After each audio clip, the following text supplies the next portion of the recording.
Una ley es una norma que rige conductas, ¿sí?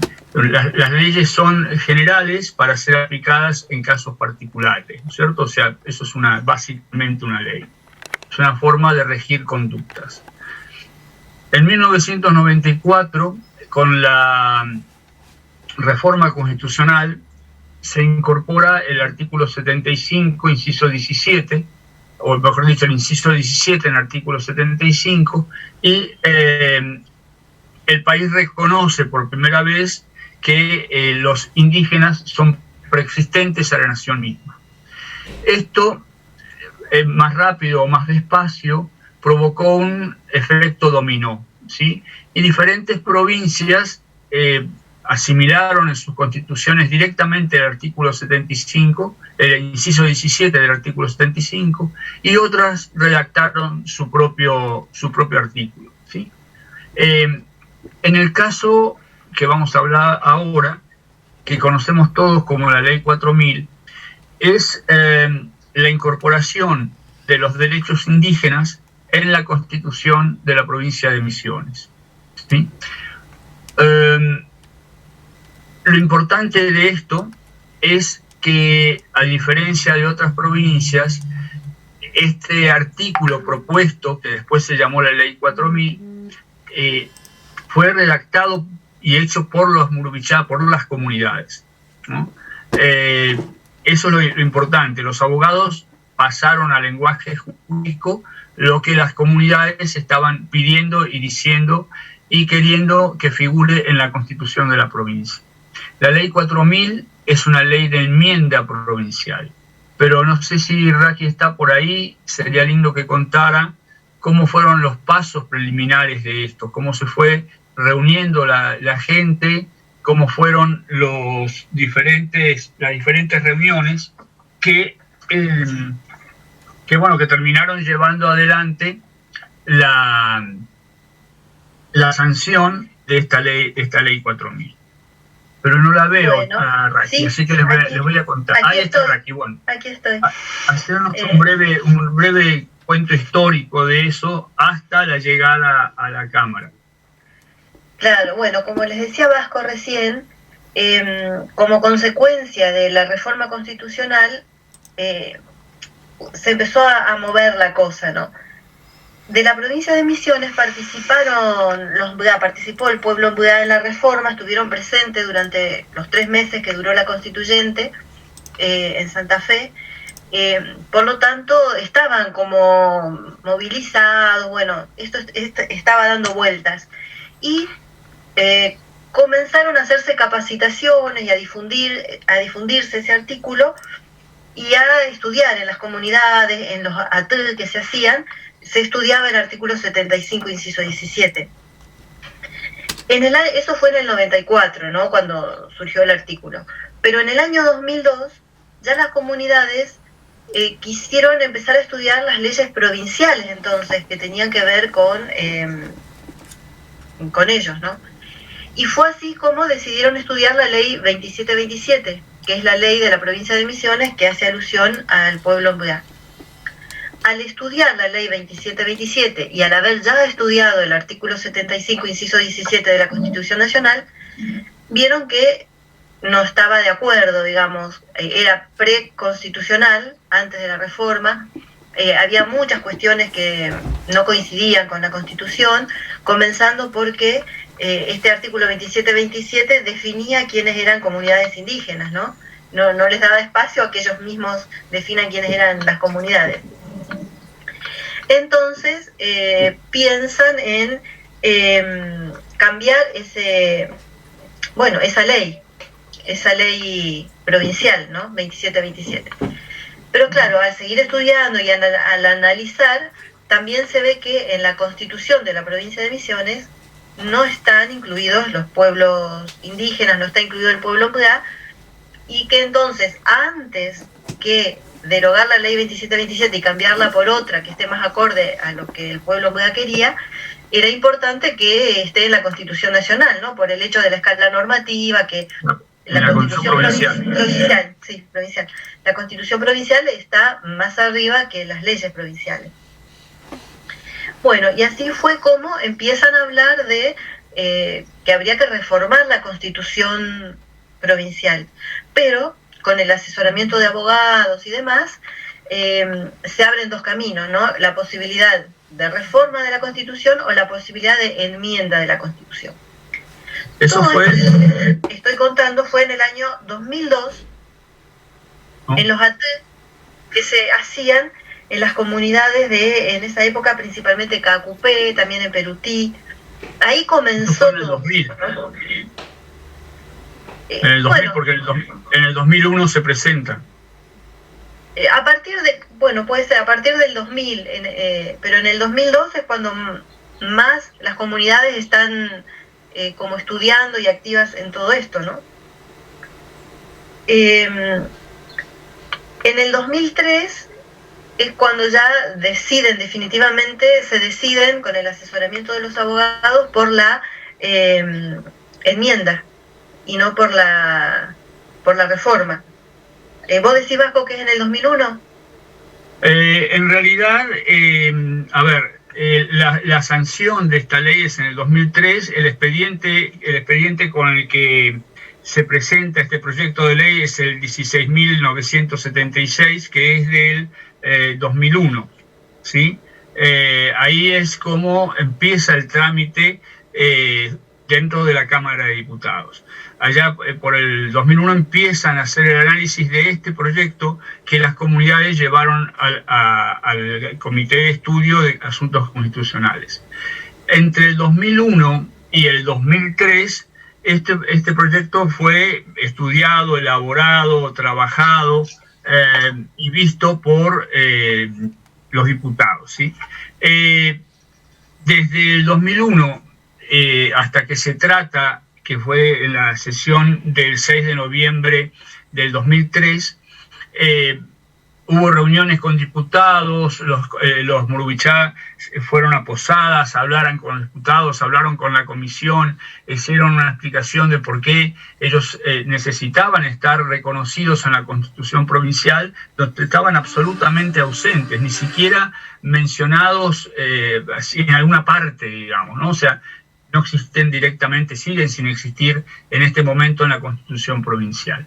Es así que este artículo que se hace... Quiero agregar una cosita, Vasco, en ese periodo que vos estás diciendo, cómo las comunidades se fueron además fortaleciendo en su organización, ¿no? Porque, por ejemplo, vieron lo importante que era la difusión y los medios, y entonces desde el ATE mismo se designó a un pequeño grupo que se dedicara más a la parte de la difusión de esto, ¿no? Bueno, que en ese momento se repartían folletos, también, bueno, se iba a las radios, se difundía de ese modo. Que eso también fue muy importante. Y algo también importante que sucedió en este periodo fue que cuando las comunidades fueron a las cámaras a presentar su proyecto, y fueron a las distintas comisiones, y fueron a hablar con los distintos políticos, digamos, hubo uno que en esa época era el presidente de la Cámara, que era Viana, creo, sí, era Viana. Él tenía su propio proyecto también para esto. Y cuando recibió a los indígenas, los escuchó su proyecto, él dijo, bueno, es de ustedes esto, yo guardo mi proyecto y apoyo el de ustedes. Y así hizo, ¿no? Guardó su proyecto, digo, como un lindo gesto, ¿no? Entre tantos gestos por ahí de rechazo, como, bueno, en ese caso fue un político que fue capaz de guardar su propio proyecto para dar espacio al proyecto de los MBA. Sí, ya van a ver más adelante, como también tuvo otra actitud muy positiva respecto de los MBA. Pero bueno, no me acuerdo dónde quedé, pero se presenta entonces en la Cámara el proyecto y entra a debate el 6 de noviembre de 2003. ¿Qué tuvo de interesante este debate? ¿Qué tuvo de importante este debate? Este debate se dio con una explicación de cuáles eran los derechos, de la historia MBA, de todo lo demás. Recibe el voto unánime, por unanimidad se aprueba este este proyecto de enmienda, ¿no?, del artículo 9 de la Constitución Provincial, pero tenemos cosas históricamente importantes. Por ejemplo, tenemos una diputada, la diputada Vázquez, que directamente hace su discurso en guaraní. Su discurso de reconocimiento y de apoyo lo hace en guaraní. Fue sumamente interesante. Pero además ella dice en un momento dado que espera que las autoridades no cajoneen este proyecto, ¿sí? Ella temía que eso sucediera y de hecho es lo que sucedió, porque lo cajonearon, lo taparon y lo derogaron. Ilegalmente derogado, incorrectamente derogado, pero eso es lo que hicieron. Cuando llegan las 22 horas 34 minutos, este proyecto de ley 4000 es aprobado. Pero, ¿qué es lo que nos dice este proyecto de ley 4000? ¿Cómo? ¿Qué? Y por unanimidad. Sí, eso dije, fue aprobado por unanimidad absoluta, se precisaban 21 votos y fueron 38 absolutamente a favor de esta ley. Esta ley ustedes ya la han visto y vieron que hay diferencias importantísimas con respecto a lo que es el 75-17 de la Constitución Nacional. Es mucho más profundo, es mucho más importante, toma en cuenta a las asociaciones indígenas, que no lo hace para no lo hace el 75-17. Clarisa, te explico. Primero, el 6 de noviembre de 2003, la Cámara sanciona esta ley 4000 que ustedes tienen ahí. El 21 de noviembre, por el decreto 1669, el gobernador entonces, Rovira, promulga esta ley de enmienda del artículo 9. ¿Qué tenía que pasar? Teníamos que, de acuerdo a lo que dice el artículo 178 y 179 de la Constitución Provincial, teníamos que pasar a el referéndum. O sea, la población de Misiones debía votar si quería o no quería incluir los... no alcancé a ver qué decían. Incluir o no incluir los derechos indígenas en la Constitución de Misiones. Esto no es una cuestión que sea a voluntad del gobernador. El artículo dice claramente, voy a leerles el artículo. Bueno, no voy a leérselo nada porque no sé, no tengo mi Constitución de Misiones. Pero este artículo ordena que en la primera elección se llame a referéndum al pueblo de la provincia. Hubieron 3 elecciones, pasaron 3 elecciones y ningún gobernador, esto es Rovira, que tenía un periodo, Clos, que tuvo 2 periodos, llamaron a el referéndum. Lo omitieron, con un incumplimiento de los deberes del funcionario público, porque no es a voluntad del gobernador, como contestó la justicia electoral. No es un hecho voluntario que el gobernador decida llamar o no llamar al referéndum. Tenían que llamarlo, ¿no? Tenían que hacerlo obligatoriamente. Pero ¿qué había en el medio? En el medio había cruzados 2 proyectos de Rovira, ¿no? El primero, que salió a los sopapos, porque lo que quiso fue impedir a toda costa que se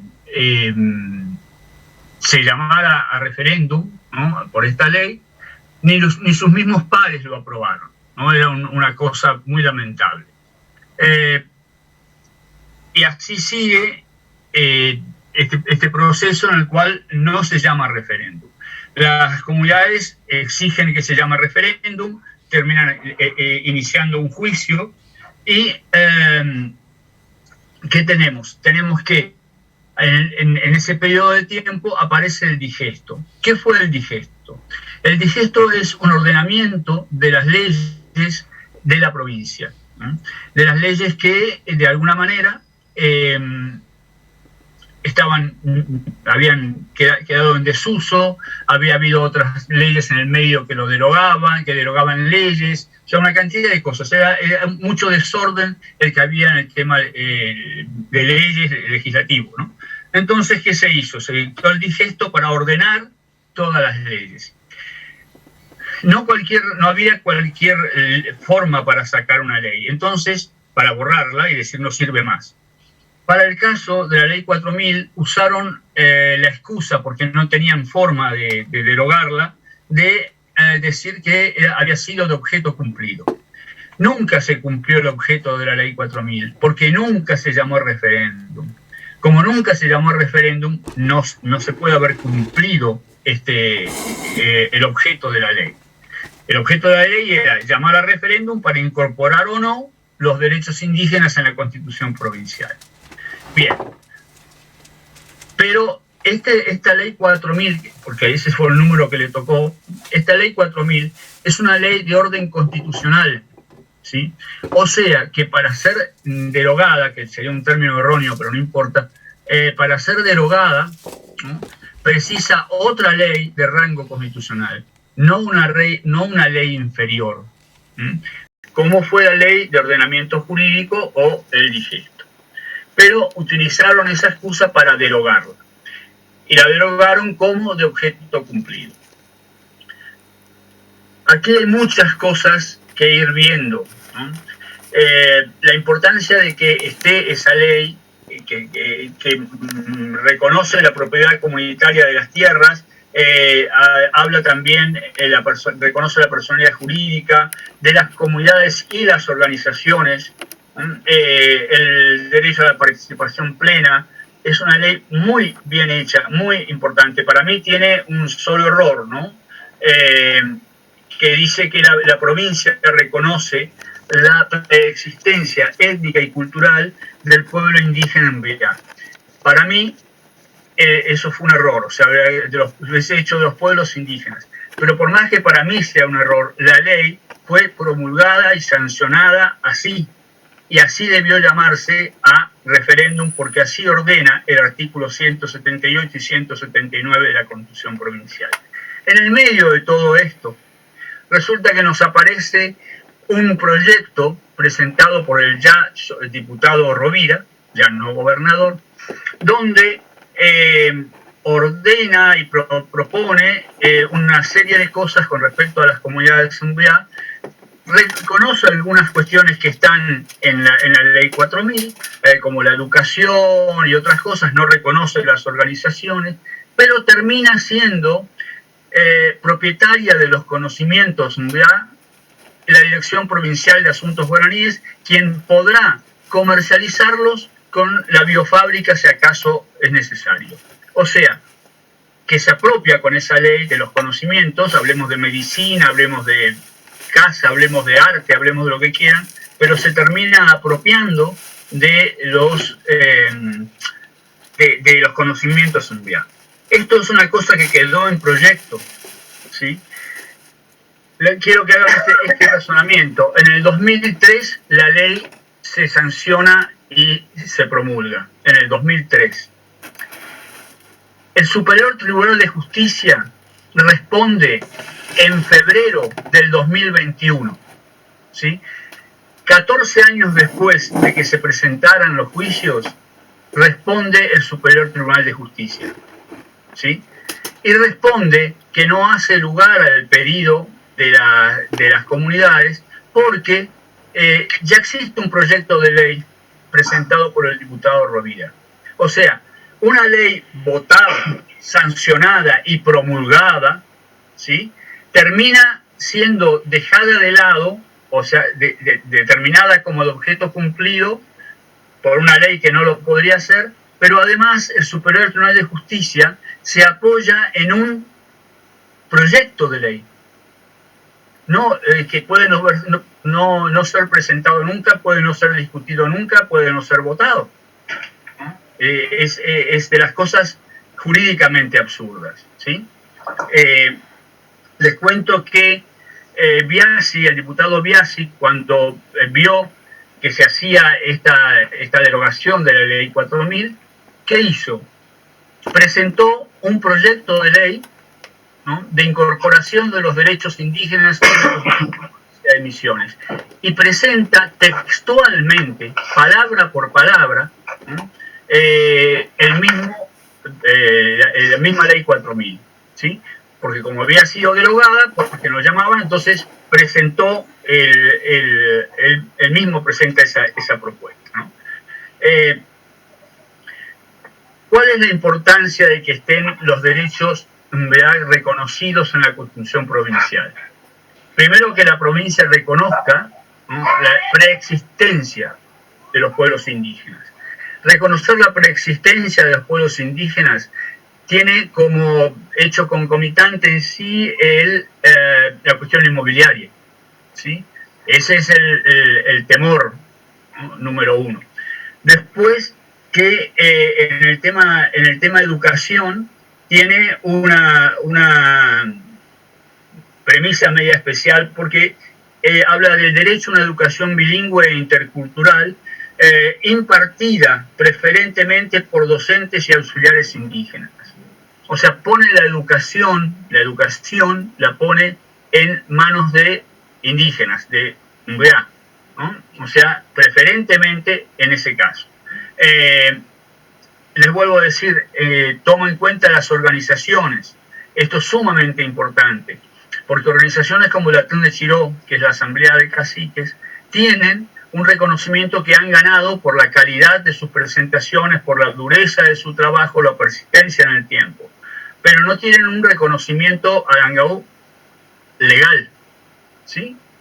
Porque no está inscrito, no tiene personalidad jurídica, pero tiene un peso social y un peso político indiscutible.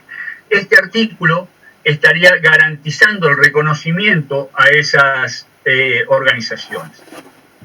Pero también habla de mantener el derecho a usar, a mantener, a desarrollar, a administrar sus propios servicios o sus propios sistemas de salud, ¿no?, que obligaría a que sean respetados diferentes cosas. Yo puedo llegar a decir que tendrá que haber una sala en el hospital donde se pueda hacer las curaciones por el humo de la pipa, por ejemplo, ¿sí? O sea, o usar los propios remedios vegetales, lo que sea.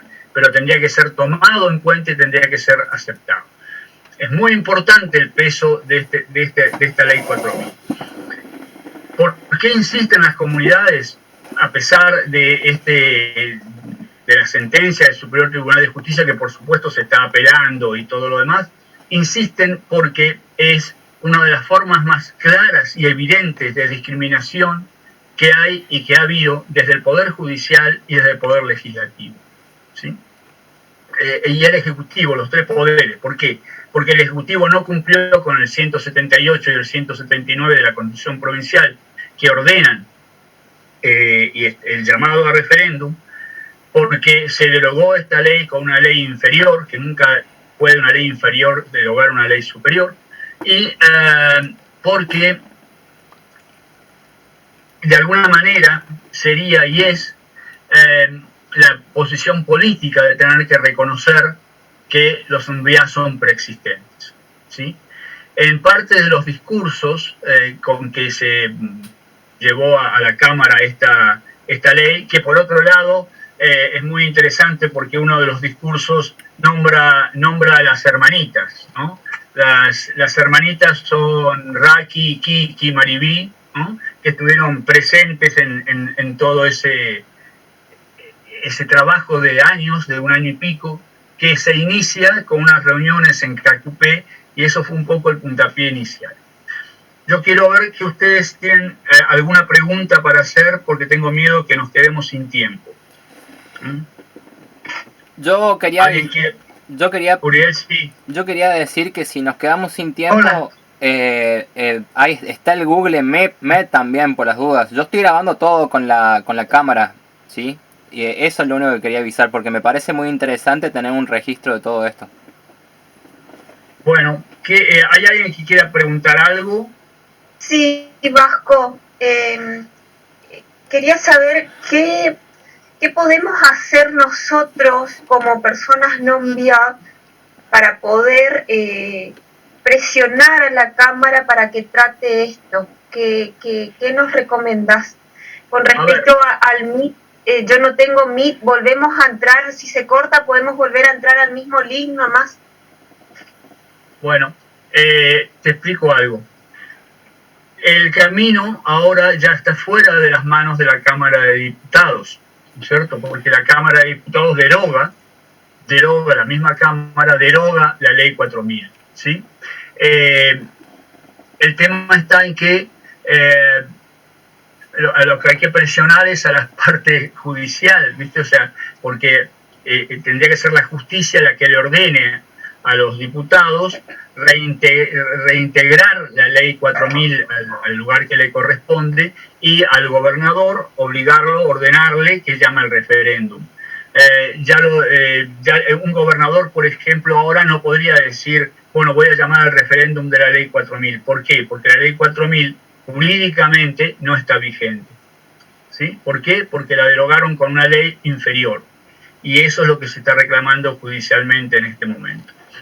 ¿Qué tenemos que hacer nosotros? ¿Qué hacemos nosotros? Estar exigiendo al Poder Judicial que respete los derechos y que ordene al Poder Legislativo y al Ejecutivo llamar al referéndum, reponer en su lugar esta ley 4000, o sea, anular la derogación y cumplir con el llamado a referéndum.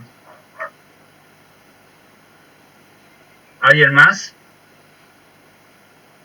Viviana No sé Bravo. si se me escucha. Sí. ¿Se me escucha? Sí, sí, sí. Sí.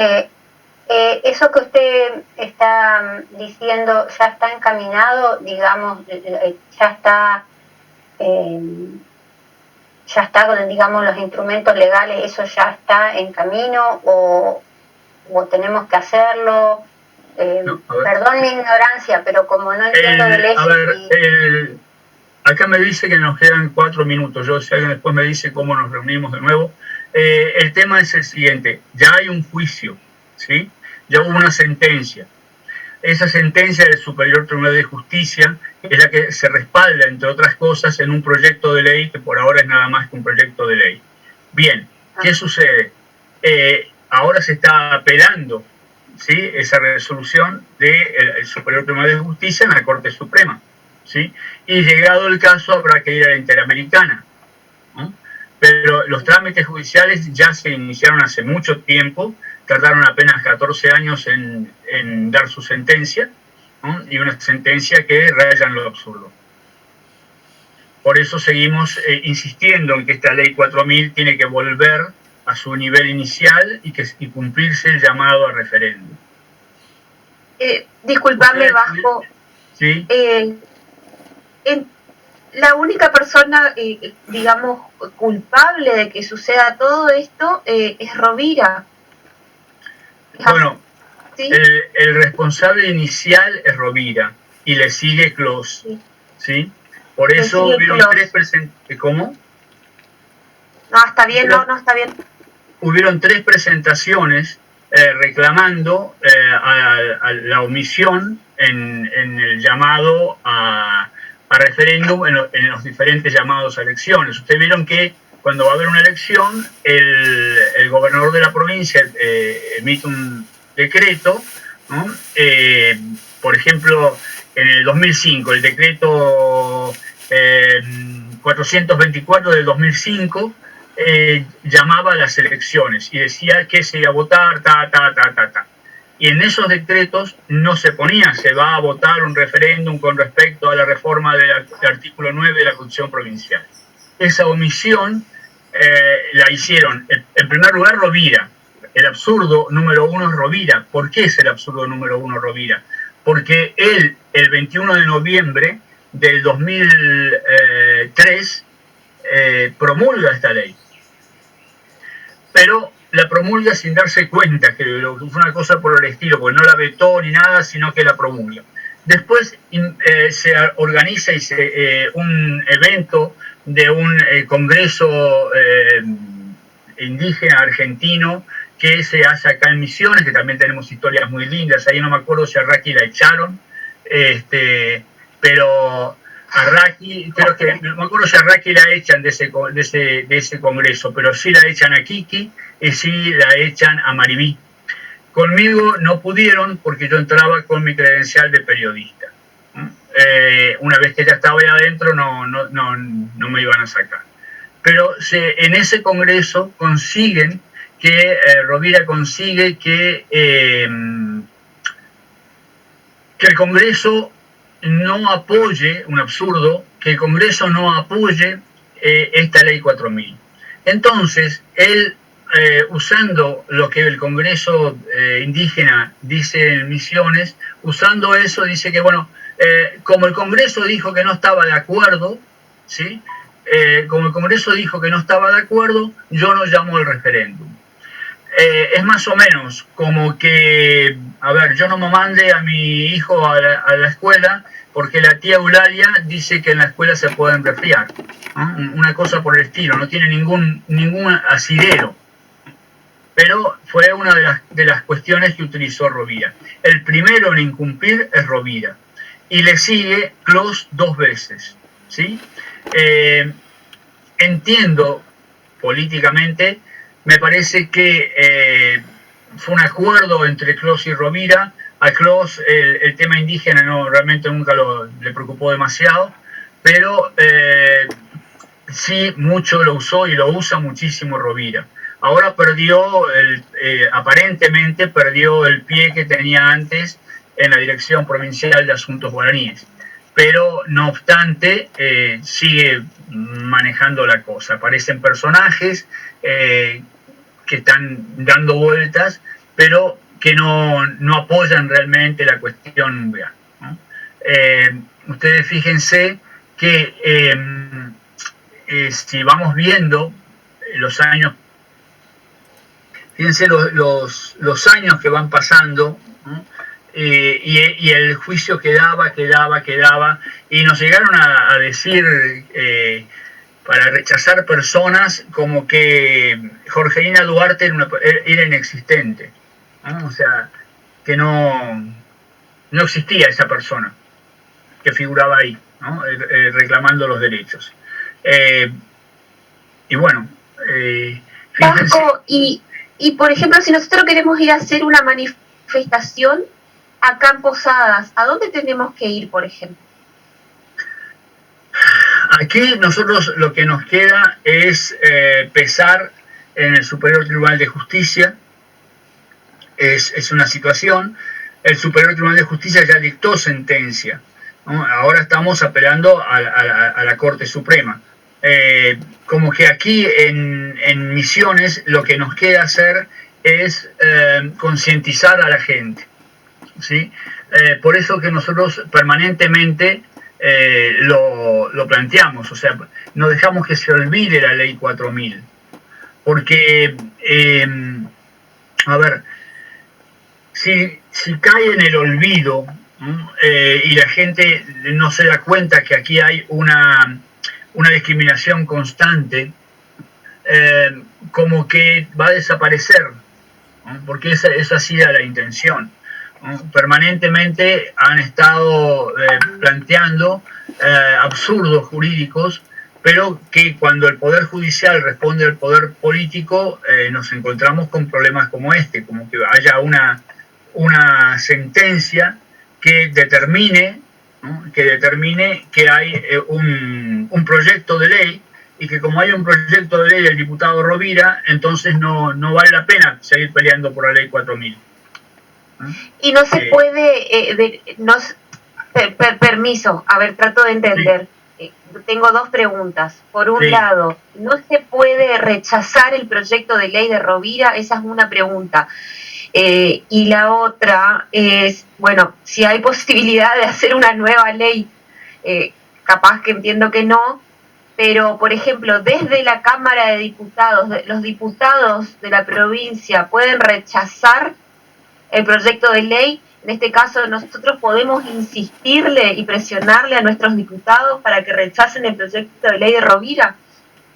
Mira, el proyecto de ley de Rovira quedó en un proyecto de ley, fue rechazado por las comunidades. y sí, se podría presentar, que fue lo que hizo en abril, el 28 de abril del 2008, el diputado Biasi presenta un nuevo proyecto de ley con exactamente igual que lo que decía la ley 4000, ¿viste? Y no fue tratado. Pero sí, se podría presentar otra ley, es cierto, sería un camino presentar otro proyecto de ley.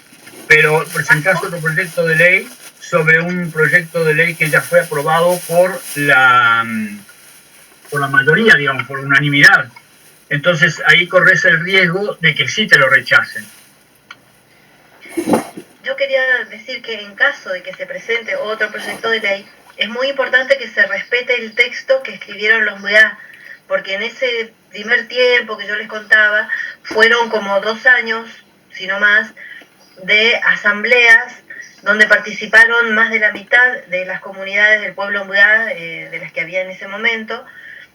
Cada 2 meses más o menos se reunían y bueno, hemos sido testigos de las intensas, largas y hermosas discusiones, más que discusiones, charlas sobre sus derechos, sobre sus leyes, y cómo fueron así decidiendo qué es lo que querían que se diga en la Constitución Nacional, ¿no? Provincial. Después, eso que ellos mismos decidieron que esté y que ellos mismos escribieron, e incluso también lo escribieron en castellano, lo escribieron en MUDA, bueno, primero en MUDA y después en castellano en realidad. Eso después se lo dieron a los abogados que lo pusieron en palabras jurídicas.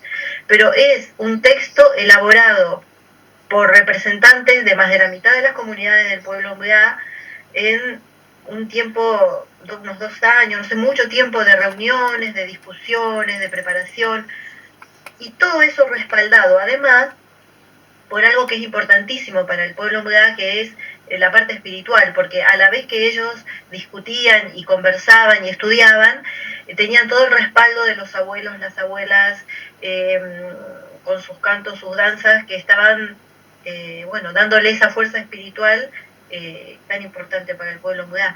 Por eso debe respetarse ese texto, ¿no? Si queremos que realmente responda a las verdaderas necesidades de los MUDA.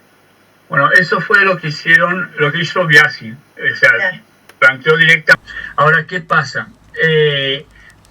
Vos tenés el riesgo de que te rechacen la ley en este momento, ¿sí? Ese es uno de los riesgos. Pero ¿por qué podrían rechazar la ley, por ejemplo? Y porque no los votan menos diputados que los presentes. Claro, y hay que tener en cuenta algo, que Rovira fue elegido de vuelta por todos los mismos diputados que están trabajando. Sí, no, aparte fue elegido por unanimidad, o sea, claro, la oposición es inexistente. Pero ustedes fíjense algunas cosas de la historia, ¿no? No sé quién está hablando. Una de las cosas... Habla así, dale. Antes que se me olvide, entiendo que Rovira tenga de poder y demás, pero si esto llega a nivel nacional y si todas las provincias se ponen en apoyo a la comunidad MUDA, ¿sería diferente la situación? Porque a ver, en primer lugar no podés pretender el apoyo de las provincias como entes jurídicos porque estamos en un país federal, ¿no? O sea, podrá opinar algún gobernador con una cuestión personal, pero no puede hacer otra cosa. Y el movimiento social que uno tiene que considerar es decir, señor gobernador, usted no me ha dejado expresarme, ¿sí? Nos permitieron a los misioneros expresarnos con respecto a los derechos indígenas. Uno de los puntos una de las cosas que tomó Rovira fue conseguir de parte del Consejo de Ancianos esta pseudo oposición. Porque, a ver, ¿qué dijeron? No fue convocado el pueblo MUDA. Estas reuniones que estaba mencionando Raki eran reuniones abiertas, como son todas las reuniones en MUDA. Todo el que quería participar, participaba. Todo el que quiso opinar, opinó.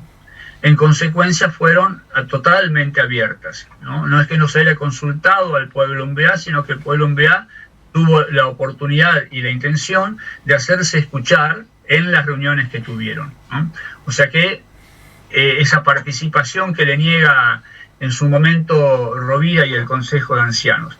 Yo quiero leerles textualmente el decreto 917 del Poder Ejecutivo, en ese momento Rovira gobernador, para la creación, ¿no?, del Consejo de Ancianos y Guías Espirituales de la Nación Guaraní, ¿no?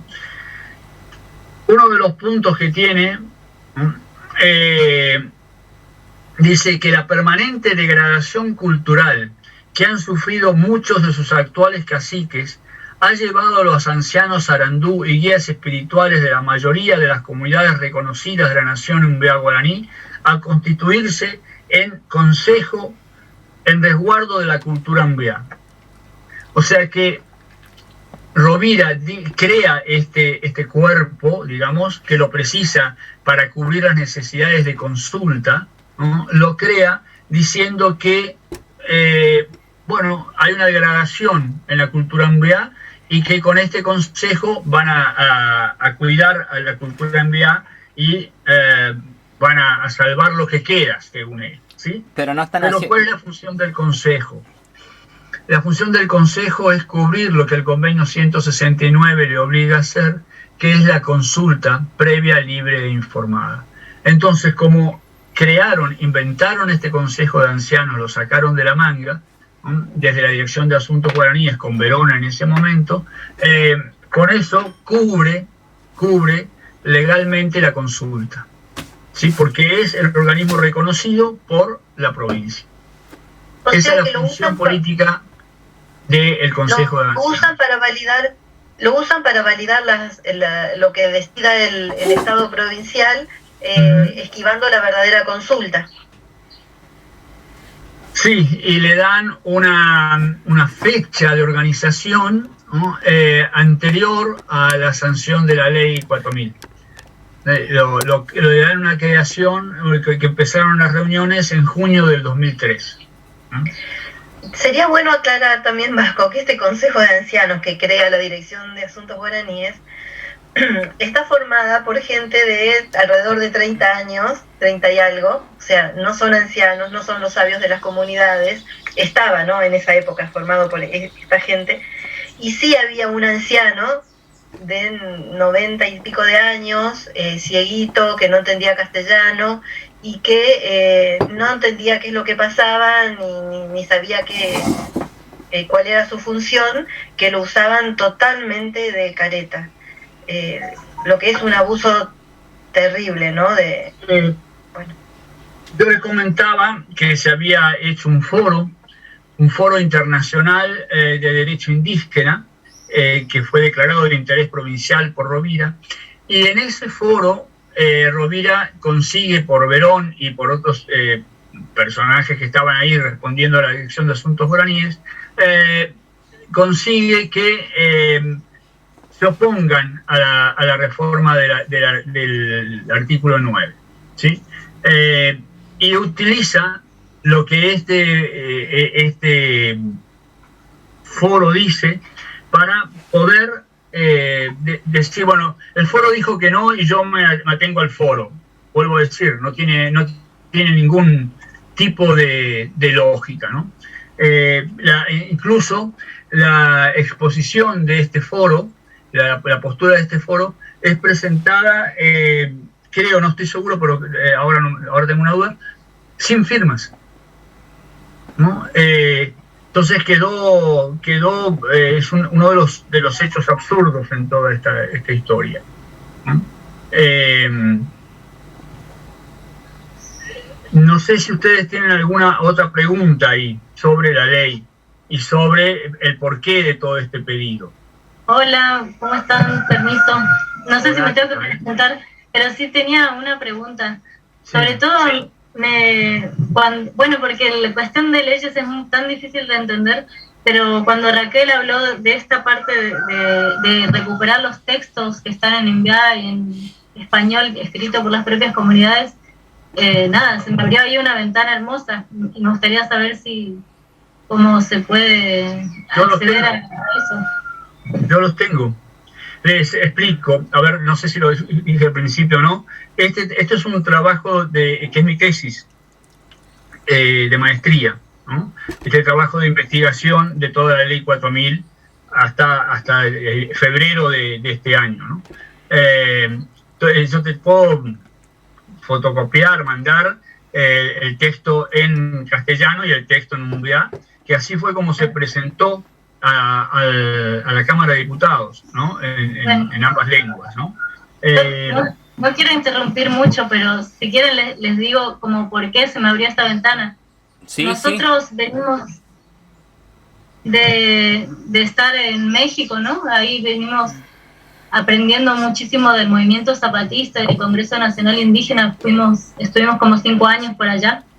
Y bueno, allá me resuena mucho, ¿no? a la historia que sucedió allá con los acuerdos de San Andrés que llevaron a cabo, ¿no? Los pueblos zapatistas y también los del Congreso Nacional Indígena, donde se hicieron también un diálogo con el Estado y como ciertas demandas, ¿no? De los pueblos, y después los pueblos decidieron cortar con las exigencias, con exigirle esas demandas al Estado, y la decisión fue esas demandas cumplirlas unilateralmente, desde abajo, desde la autonomía, por los pueblos.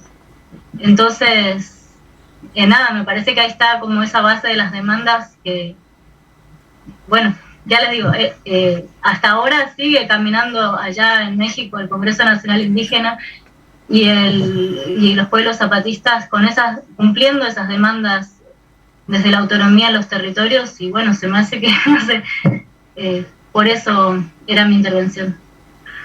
Fíjate, si miramos un poco, ha habido hay un hito importantísimo en toda la lucha en Mbuya y en el comportamiento en Mbuya en la lucha, ¿sí?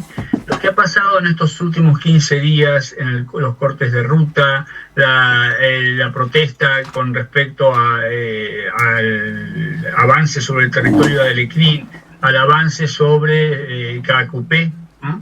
La forma en que las comunidades han respondido a esto es diametralmente distinto a lo que fue hace unos años atrás. Fíjense que se cortó o se marcó lo que sean las rutas en la provincia en diferentes lugares, ¿no? Esto es un hecho muy importante porque quiere decir que las comunidades se sumaron y se acompañaron. Estaba el Atún Chiró, y fíjense que si todas las comunidades simplemente saliesen a la ruta enfrente de su casa, el impacto sería terrible porque la policía no podría llegar a cubrir todos los lugares que quiere cubrir. Pero, ¿qué quiere decir esto? Que las comunidades se han apropiado, ¿sí?, realmente de una forma de lucha y de cómo llevar adelante esas luchas, ¿no? La declaración de la Atún Chiró es de un peso brutal. Fíjense que en esa declaración, que yo creo que tendría que estarse reproduciendo por todos lados, en esa declaración establecen el robo de sus propiedades, el robo de sus territorios, ¿no? Que después la sociedad haya inventado leyes para acomodar ese hurto, ese robo, esa violación de derechos. Bueno, las sociedades hacen esto, ¿no? O sea, cuando un hecho legal es socialmente bien visto, entonces armamos leyes para que sean legales, ¿no?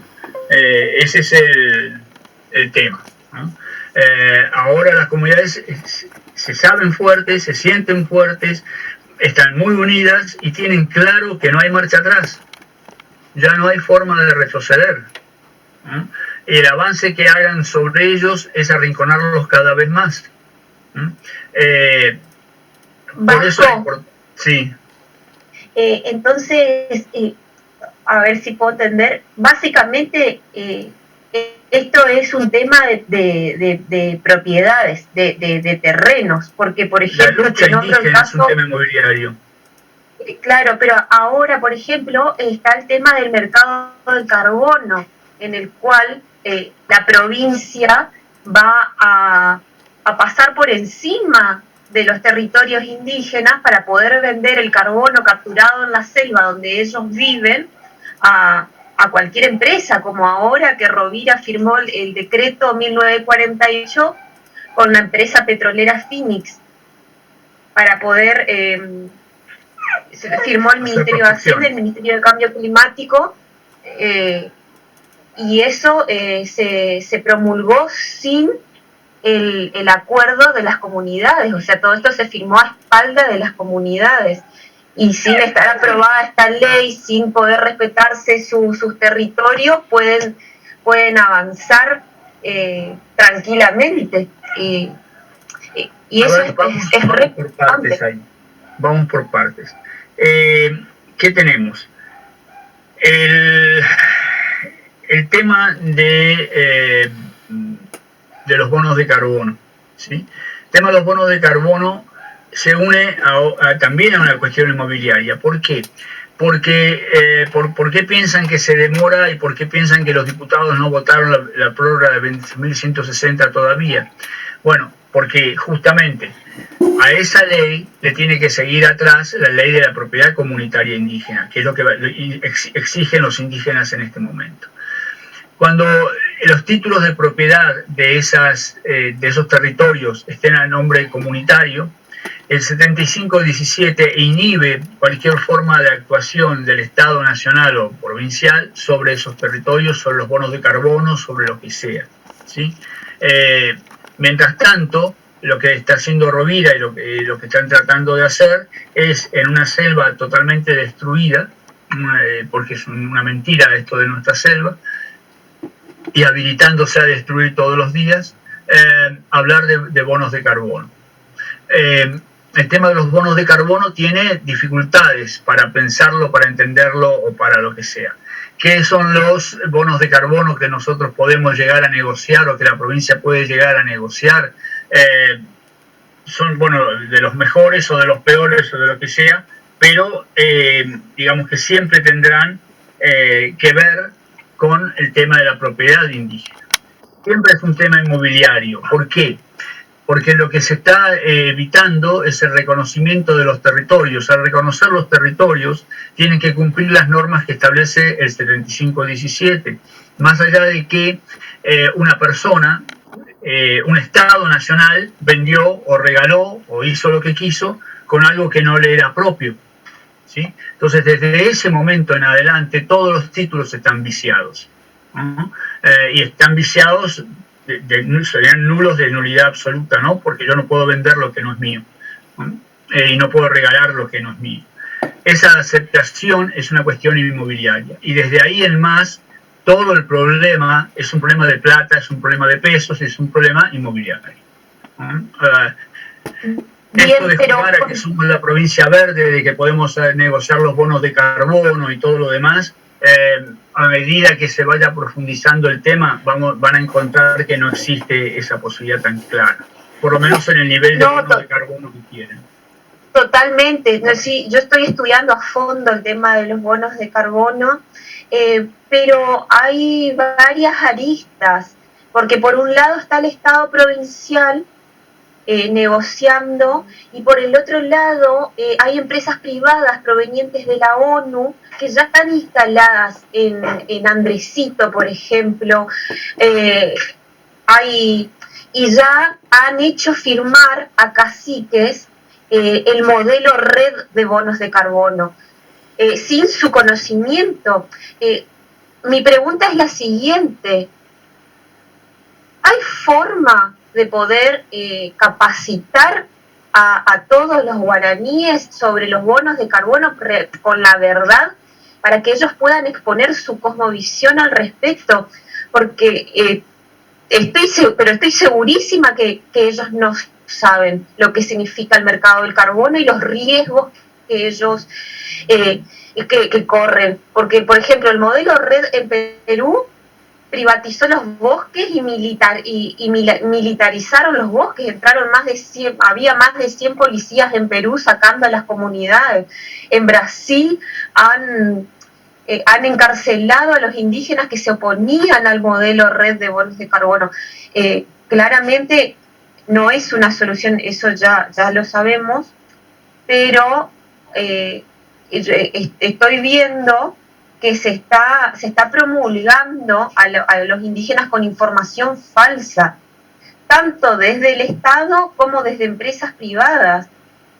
la semana pasada hubo una reunión desde el Ministerio de Cambio Climático con un montón de personas especialistas, ingenieros y demás, hablando sobre los beneficios del mercado del carbono, y en el cual yo les exponía esto en el chat de YouTube, y me bloquearon y me volvieron a habilitar, pero les decía la verdad. O sea, hay evidencia ya a lo largo de casi 20 años en el cual esto no funciona, pero me imagino que ellos no están capacitados. Habría que hacerlo, porque ellos son los más perjudicados en el tema de hornos de carbón.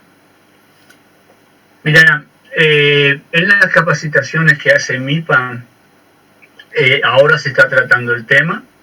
Hemos buscado asesoramiento, hemos hablado con gente mucho más capacitada que nosotros, y esto se está tratando en las capacitaciones y en las reuniones que se hacen. Tenemos limitaciones físicas, tiempo y económicas para poder hacer las supercapacitaciones y movilizar a 108 o 120 Murubichá, ¿sí?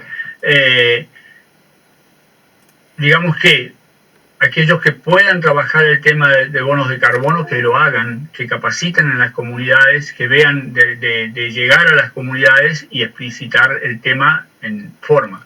Nosotros lo estamos haciendo dentro de las pautas y las posibilidades que tenemos en las reuniones de la Tuna Chiró, en las capacitaciones que se hacen mensualmente.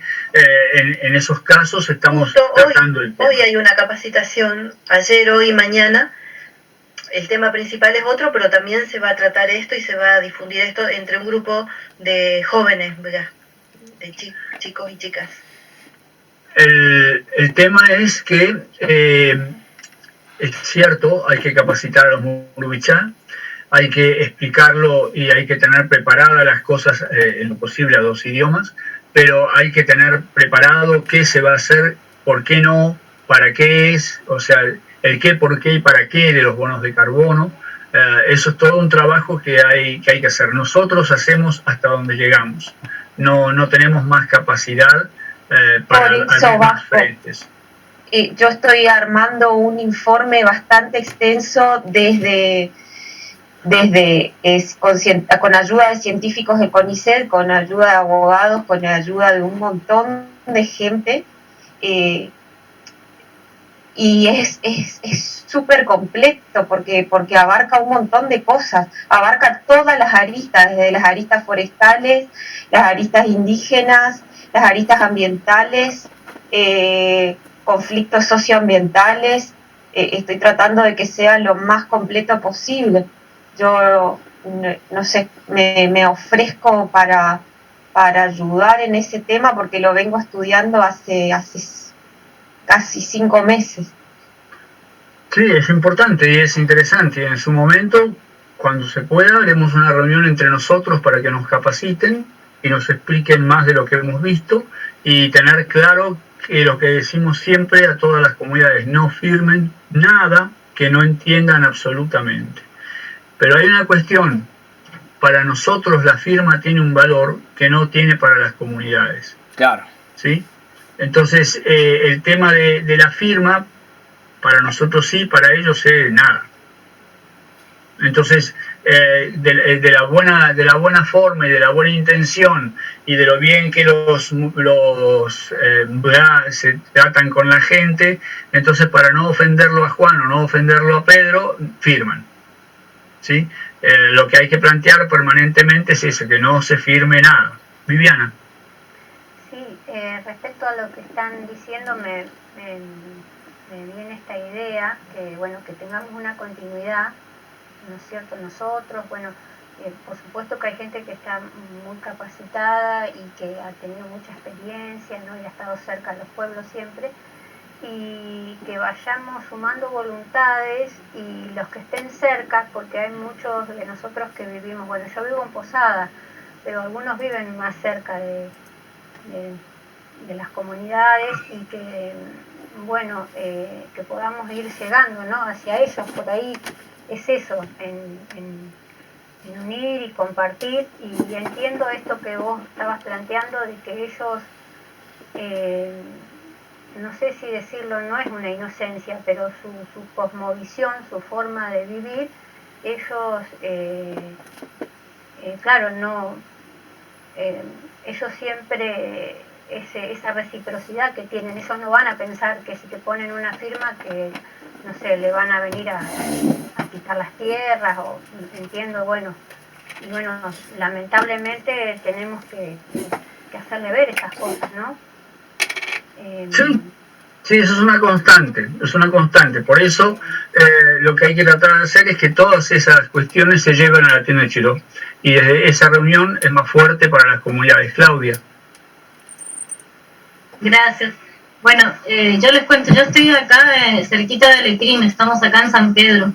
Nosotros acá llegamos hace como 4 meses y estamos apenas así como asomando, conociendo a la gente, conociendo todo esto que la verdad que no tenía,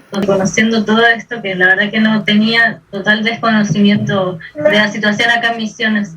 Pero sí venimos sintiendo la lucha indígena hace muchos años y bueno, y aprendimos muchas cosas allá en México también. Bueno, más allá de eso, les quería contar, o sea, nosotros, nuestra herramienta de lucha viene siendo el arte. Hacemos dibujos y tratamos de aportar también desde ese lado. Entonces, si en algún momento podemos armar como una articulación ahí para poder colaborar en cuanto a materiales de formación. Nosotras venimos, bueno, estamos como organizadas con compañeras en México y venimos también desde el otro arte, se llama de Mujeres y la Sexta, tratando de generar, estamos haciendo revistas y fanzines, tratando eso, de mismo la voz y las enseñanzas que nos tienen desde las comunidades, poder hacer como contenidos que también no sean como difíciles de entender, digamos, sino tratando de llegar a los abajos, ¿no? Entonces, bueno, venimos en ese camino y también quería contar para ver cómo podemos aportar en esto. El arte ha sido, es y será una herramienta de lucha, sin ninguna duda. Sí. Sí, creo que está muy bueno que podamos seguir conectados y comunicados y sumar fuerzas, sumar energías. Ahí es importante, digamos que el tema de la Ley 4000 tiene un peso importante porque establece la preexistencia y acepta la preexistencia del pueblo MBA, de los pueblos indígenas en Misiones, ¿no? Que daría pie a muchas cosas. Pero es una lucha en este momento que está en la parte legal, en la parte jurídica. Nosotros acompañaremos a los abogados y haremos peso socialmente en todas las manifestaciones más que haya que la Ley 4000 esté mencionada. Esté mencionada porque no tenemos que darle tiempo al olvido de eso. Pero, digamos, ¿cuál es la papa caliente? La papa caliente es los bonos de carbono en este momento. Más allá que la otra es para nosotros la deforestación, el avance permanente sobre los territorios indígenas. Avance que es avalado por el Estado provincial. Por un lado habla de bonos de carbono y por el otro lado te dicen cuántos árboles quieres bajar, ¿no? Pero si los bajás sin hacer ruido y no manchás con aceite el pasto, está todo bien, ¿no? O sea, es una extracción válida, ¿no? Cualquier árbol extraído es un hueco en la selva y que no se recupera nunca más. Pero creo que tenemos que profundizar el tema de los bonos de carbono. Creo que vienen muchas cosas solapadamente metidas abajo y ese trabajo es de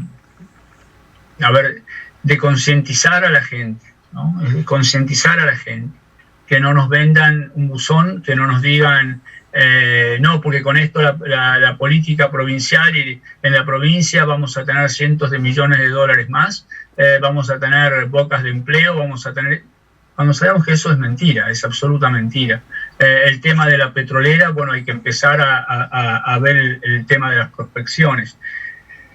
Si la petrolera entra en terrenos que ya han sido marcados por la 26.160, ¿por qué nos están faltando cumplimentar más de la mitad de los territorios indígenas en el país? Y porque si el Estado reconoce la ocupación pacífica de las comunidades de un territorio, bueno, es una cuestión inmobiliaria que el Estado mismo está viendo como para, ¿no?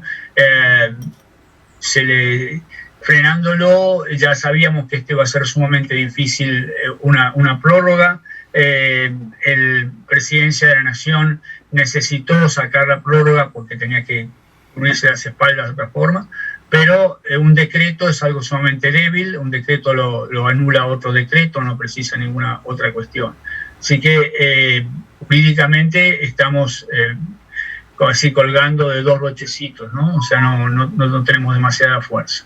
Pero hay que buscar cómo concientizar y explicar. Tenemos que encontrar la manera de explicar el tema de los bonos de carbono de forma tal que sea asequible a todos, ¿no? Si nos manejamos un lenguaje científico es muy lindo, muy simpático, pero la mitad de nosotros no entendemos un cuerno. Así que lo mejor es ver cómo logramos hacer llegar ese mensaje de una forma simple y efectiva. EMIPA está absolutamente abierto a poder hacer ese tipo de cuestiones, pero bueno, así como dijimos hace un ratito, el arte es una herramienta de lucha, hace falta el arte para poder visualizar con más facilidad a veces estos problemas, ¿no? Y bueno, y nosotros vamos a visualizar con arte el tema de los bonos de carbono ahora el mes siguiente. De una forma bastante clara. Vamos a hacer una interpretación teatral, por decirlo de alguna manera, un artivismo, explicando cómo funcionan los bonos de carbono y cómo afecta a los ecosistemas. Clary, ¿querés que explique un poco? Dale.